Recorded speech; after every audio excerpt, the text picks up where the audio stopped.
जय माता दी भक्तजनों, आप सभी का बहुत बहुत स्वागत है मेरे इस यूट्यूब चैनल जय मां वैष्णो देवी में। मैंने ये जो श्रृंखला शुरू की मत्स्य महापुराण की, इसमें मैं ये आज 13वें अध्याय की ऑडियो रिकॉर्ड कर रही हूँ। इसमें हम सभी जानेंगे कि किस तरह से ये जो पितृवंश का वर्णन के बारे में जानेंगे, किस तरह से माता सती ने अपने शरीर को स्वयं यानी अग्नि को समर्पित किया। माता रानी जो माँ हैं, किस तरह से उन्होंने अपने 108 नामों का विवरण दिया है, अपने तीर्थ स्थानों के बारे में बताया है और इन तीर्थ स्थानों पर जाने और इन नामों के जाप से या फिर इनको सुनने मात्र से भी आप किस तरह से पापों से मुक्त हो सकते हैं, इन सभी चीज़ों के बारे में आज इसमें जानने वाली हूँ। तो जो लोग भी मेरे इस चैनल से जुड़े हुए, पहले तो उन सभी के लिए बहुत बहुत धन्यवाद। और मैं चाहती हूँ कि आप लोग ज़्यादा से ज़्यादा लोगों को जोड़ें इस चैनल से, ताकि शिक्षा सब तक पहुँच सके। ये ज्ञान बहुत ज़रूरी है और ज्ञान ऐसा ज्ञान है जो वास्तव में हमें बहुत ज़्यादा ज़रूरत पड़ती है, क्योंकि बहुत सारी चीज़ों के बारे में पुराणों में ही कहीं ना कहीं लिखा हुआ है, तो उनको हम पढ़कर ही जान सकते हैं। अब पढ़ने का टाइम नहीं है, इसलिए सुनकर ही जान लेते हैं। तो ज़्यादा से ज़्यादा लोगों में इस ऑडियो को शेयर करें, ताकि ज़्यादा से ज़्यादा लोगों तक ये ज्ञान पहुँच सके। तो चलिए शुरू करते हैं आज का अपना ये 13वां अध्याय।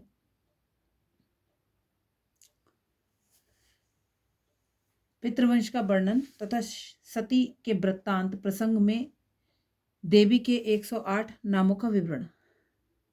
मनु ने पूछा, भगवान, अब मैं पितरों के उत्तम वंश का वर्णन सुनना चाहता हूँ।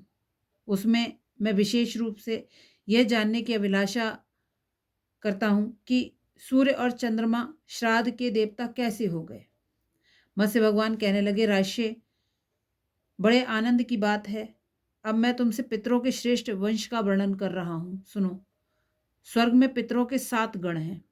उनमें 3 मूर्ति रहित और 4 मूर्तिमान हैं। वे सब के सब अमित तेजस्वी हैं। अमूर्त पितृगण वैराज नामक प्रजापति की संतान हैं, इसीलिए वैराज नाम से प्रसिद्ध है। देवगण उनकी पूजा करते हैं। ये सभी सनातन लोकों को प्राप्त करने के पश्चात योग मार्ग से च्युत होकर आगे जाते हैं तथा ब्रह्मा के दिन के अंत में पुनः ब्रह्मवादी रूप में उत्पन्न होते हैं। उस समय ये पूर्व जन्म की स्मृति हो जाने से पुनः सर्वोत्तम सांख्य योग का आश्रय लेकर योगाभ्यास द्वारा आवागमन के चक्र से मुक्त करने वाली सिद्धि प्राप्त कर लेते हैं। इस कारण दाताओं द्वारा योगियों को ही श्राद्धीय वस्तुएं प्रदान करनी चाहिए। इन उपर्युक्त पितरों की मानसी कन्या मैना हिमवान की पत्नी मानी गई हैं। मैनाक उसका पुत्र है। क्रौंच उससे भी पहले पैदा हुआ था। इसी क्रौंच के नाम पर घृत ने परिवेष्टित चतुर्थ द्वीप क्रौंच द्वीप नाम से विख्यात है। तत्पश्चात मैना ने उमा, एक पर्णा और अपर्णा नाम की 3 कन्याओं को जन्म दिया, जो सब की सब योगाभ्यास में निरत, कठोर व्रत में तत्पर तथा लोक में सर्वश्रेष्ठ तपस्विनी थी। हिमवान ने इनमें से एक कन्या रुद्र को, एक सित को तथा एक जैगिष्वय को प्रदान कर दी। ऋषियों ने पूछा, सूत जी, पूर्व काल में दक्ष पुत्री सती ने अपने शरीर को अपने आप ही क्यों जला डाला तथा पुनः उसी प्रकार का शरीर धारण कर वे भूतल पर हिमवान की कन्या के रूप में कैसे प्रकट हुई। उस समय ब्रह्मा के पुत्र दक्ष ने लोकजननी सती को, जो उन्हीं की पुत्री थी, कौन सी ऐसी बात कह दी थी जिससे वे स्वयं ही जल मरी। ये सभी बातें हमें विस्तार पूर्वक बतलाइए। सूत जी कहते हैं, ऋषियों, प्राचीन काल में दक्ष ने एक विशाल यज्ञ का अनुष्ठान किया था। उसमें प्रचुर धनराशि दक्षिणा के रूप में बांटी गई थी तथा सभी देवता अपना अपना भाग ग्रहण करने के लिए आमंत्रित किए गए थे, परंतु द्वेषवश शिवजी को निमंत्रण नहीं भेजा गया था। तब वहां अपने पति का भाग ना देखकर सती ने पिता दक्ष से पूछा, पिताजी, आपने इस विशाल यज्ञ में आपने मेरे पति देव को क्यों नहीं आमंत्रित किया? तब दक्ष ने सती से कहा, बेटी, तुम्हारा पति त्रिशूल धारण कर रुद्र रूप से जगत का उपसंहार करता है, जिससे वह अमंगल भागी है। इस कारण यह यज्ञों के भाग पाने के लिए योग्य नहीं है। यह सुनकर सती क्रोध से तमतमा उठी और बोली, तात, अब मैं तुम्हारे पापी शरीर से उत्पन्न हुए अपनी देह का परित्याग कर दूंगी। तब 10 पितरों के एकमात्र पुत्र होगे और क्षत्रिय योनि में जन्म लेने पर अश्वमेघ यज्ञ के अवसर पर रुद्र द्वारा तुम्हारा विनाश हो जाएगा। ऐसा कहकर सती ने योग बल का आश्रय लिया और स्वतः शरीर से प्रकट हुए तेज से अपने शरीर को जलाना प्रारंभ कर दिया। तब देवता, असुर और किन्नर तथा गंधर्व एवं गुहे गण, अरे यह क्या हो रहा है, यह क्या हो रहा है, इस प्रकार हो हल्ला मचाने लगे। यह देखकर दक्ष भी दुखी हो सती के निकट गए और प्रणाम करके बोले, देवी, तुम इस जगत की जननी तथा जगत को सौभाग्य प्रदान करने वाली देवता हो। तुम मुझ पर अनुग्रह करने की कामना से ही मेरी पुत्री होकर अवतीर्ण हुई हो। धर्मगे, इस निखिल ब्रह्मांड में समस्त चराचर वस्तुओं में कुछ भी तुमसे रहित नहीं है, अर्थात सब में तुम्हारी सत्ता व्याप्त है। मुझ पर कृपा करो। इस अवसर पर तुम्हें मेरा परित्याग नहीं करना चाहिए।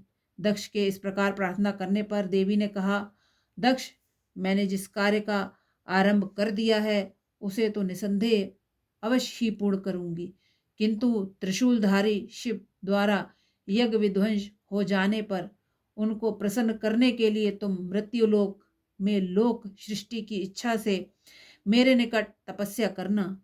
उसके प्रभाव से तुम प्रचेता नाम के 10 पिताओं के एकमात्र पुत्र होने पर भी प्रजापति हो जाओगे। उस समय मेरे अंश से तुम्हें 60 कन्याएं उत्पन्न होंगी तथा मेरे समीप तपस्या करते हुए तुम्हें उत्तम योग की प्राप्ति हो जाएगी। ऐसा कहकर जाने पर दक्ष ने पूछा, पाप रहित देवी, इस कार्य के निमित्त मुझे किन किन तीर्थ स्थानों में जाकर तुम्हारा दर्शन करना चाहिए तथा किन किन नामों द्वारा तुम्हारा स्तवन करना चाहिए? देवी ने कहा, दक्ष, यद्यपि भूतल पर समस्त प्राणियों में सब और सर्वदा मेरा ही दर्शन करना चाहिए, क्योंकि संपूर्ण लोकों में जो कुछ पदार्थ हैं वे सब मुझसे रहित नहीं हैं, अर्थात सभी पदार्थों में मेरी सत्ता विद्यमान है। तथापि सिद्धि की कामना करने वाले अथवा ऐश्वर्य अभिलाषी जनों द्वारा जिन जिन तीर्थ स्थानों में मेरा दर्शन एवं स्मरण करना चाहिए उनका मैं यथार्थ रूप से वर्णन कर रही हूँ। मैं वाराणसी में विशालाक्षी, नैमिषारण्य में लिंगधारणी, प्रयाग में ललिता देवी, गंधमदान पर्वत पर कामाक्षी, मानसरोवर तीर्थ में कुमुदा, अंबर में विशालकाया, गोमंत यानी गोवा में गोमती, मंदराचल पर कामचारणी, चैत्ररथवन में मदोत्कटा, हस्तिनापुर में जयंती, कान्यकुब्ज में गौरी, मलय पर्वत पर रंभा, एकाम्रक यानी भुवनेश्वर तीर्थ में कीर्तिमती, विश्वेश्वर में विश्वा, पुष्कर में पुरुहुता, केदार तीर्थ में मार्गदायिनी, हिमवान में पृष्ठभाग में नंदा, गोकर्ण तीर्थ में भद्रकणिका, स्थानेश्वर यानी थानेश्वर में भवानी, बिलवती तीर्थ में बिलपत्रिका, श्रीशैल पर माधवी, भद्रेश्वर तीर्थ में भद्रा, बाराशैल पर जया, कमलालय तीर्थ में कमला, रुद्रकोटि में रुद्राणी, कलंजर यानी गिरि पर्वत पर काली, महालिंग तीर्थ में कपिला, मारकोट में मुक्तेश्वरी, शालग्राम तीर्थ में महादेवी, शिवलिंग में जलप्रिया, मायापुरी यानी ऋषिकेश में कुमारी,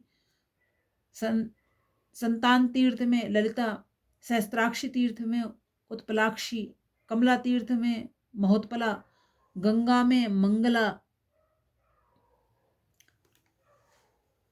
पुरुषोत्तम तीर्थ में जगन्नाथपुरी की बात चल रही है ये, में विमला, पिपाशा में अमोघाक्षी, पुंड्रावर्धन में पाटला,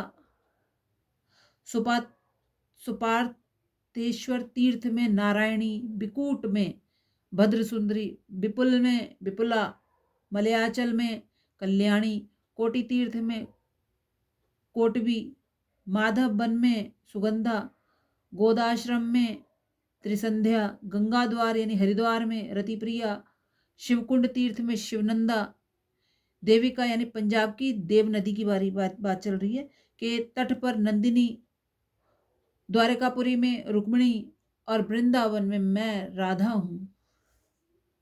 मैं मथुरापुरी में देवकी, पाताल में परमेश्वरी, चित्रकूट में सीता, विंध्य पर्वत पर विंध्यवासिनी, सह्याद्री में एक वीरा, हरिश्चंद्र तीर्थ में चंद्रिका, राम तीर्थ में रमणा, यमुना में मृगावती, करवीर यानी कोल्हापुर में महालक्ष्मी, विनायक तीर्थ में उमा देवी, बैद्यनाथ में अरोगा, महाकाल में महेश्वरी, उष्ण तीर्थों में अभया, विंध्य कंदर में अमृता, मांडव्य तीर्थ में मांडवी, माहेश्वरपुर में सुहा, छागलांड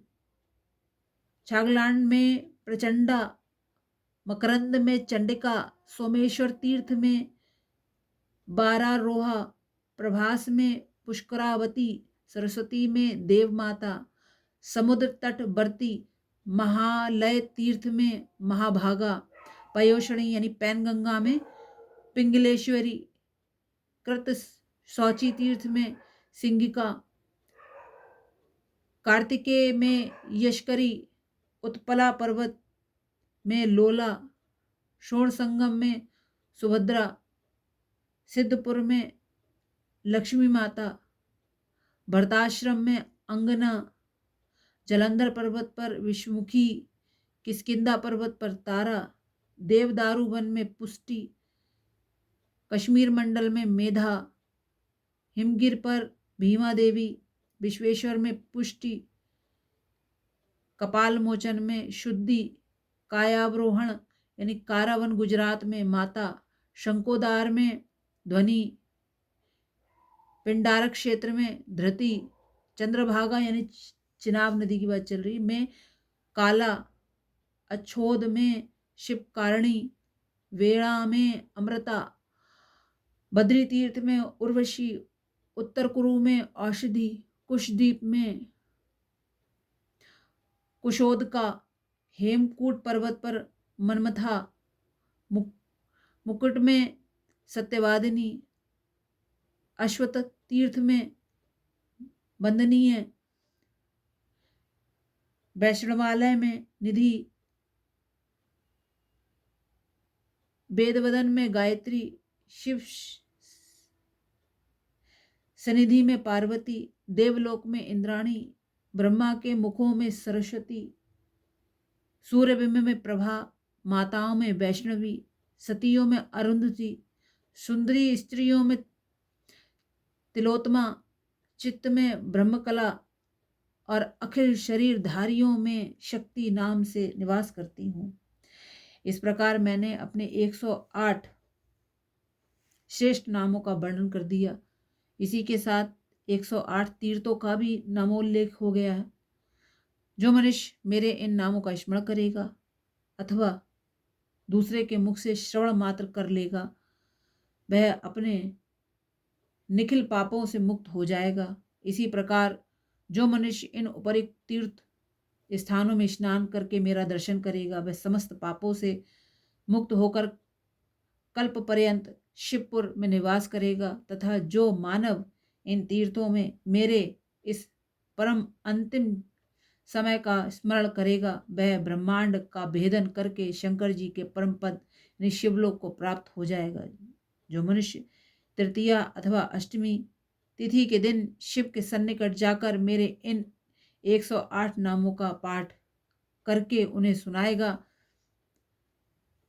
वह बहुत से पुत्रों वाला हो जाएगा। जो विद्वान गोदान, श्राद्धदान अथवा प्रतिदिन देवार्चन के समय इन नामों का पाठ करेगा, वह परम ब्रह्म पद को प्राप्त हो जाएगा।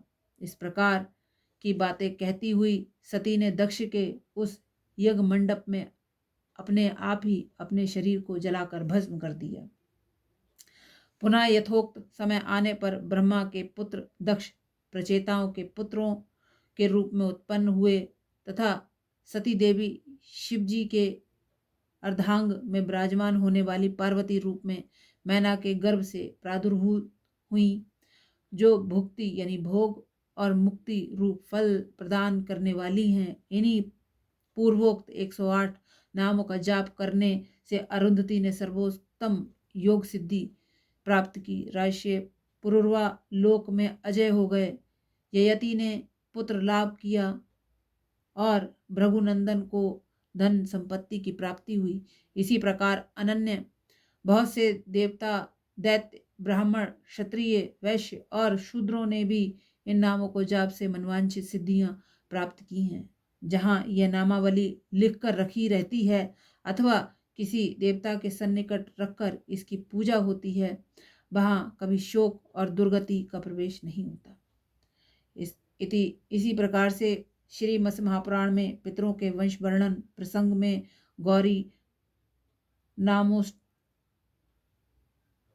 शत कथन नामक 13वां अध्याय यानी ये संपूर्ण हुआ। इस तरह से ये 13वां अध्याय पूरा हो गया है। आपने देखा कितना सुंदर विवरण है इसमें कि माता के पूरे 108 नाम और उनके तीर्थों का भी विवरण दिया गया है और कितनी अच्छी इसमें एक मतलब कहना चाहिए हम लोग अपने दुखों से पार लगाने के लिए तरीका भी दिया गया है कि अगर हम इनको लिखकर भी अपने मंदिर में रख देते हैं किसी देवता के सन्निकट, तो हमारी पूजा में मतलब जो घर में कलेश या शोक वगैरह है वो दूर हो जाएगा। देखिए, तो आशा करती हूँ आपको ये मेरा प्रयास बहुत ही अच्छा लगा होगा। तो मेरे चैनल को शेयर करना ना भूलें, ऑडियो को लाइक ज़रूर करें, कमेंट में जय माता दी लिखना ना भूला करें, क्योंकि ये कुछ नहीं तो आप इतना तो लिख ही सकते हैं। और ज़्यादा से ज़्यादा लोगों में शेयर करिए, चैनल को सब्सक्राइब करिए। धन्यवाद।